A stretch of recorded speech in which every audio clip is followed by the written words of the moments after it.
السلام علیکم۔ ہماری آج کی آیت ہے وَأَطِیعُوا اللَّهَ وَأَطِیعُوا الرَّسُولَ۔ سبحان اللہ، بہت ہی خوبصورت آیت ہے، اور اللہ تعالیٰ نے اس آیت کو بار بار مختلف انداز میں قرآن حکیم میں بیان فرمایا ہے تاکہ ہمیں یہ بات سمجھ میں آ جائے۔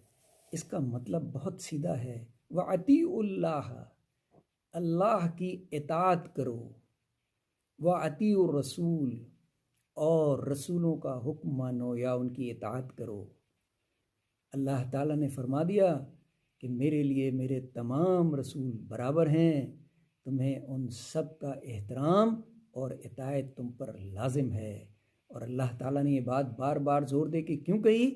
کیونکہ تمام رسول اللہ تعالیٰ کا ایک ہی پیغام لے کر آئے تھے، جو پھر آخر میں ہمیں قرآن حکیم کی صورت میں دیا گیا۔ اس آیت کو سمجھنا اور اس پہ عمل کرنا بہت اہم ہے اور تمام مسلمانوں پر لازم ہے۔ شکریہ۔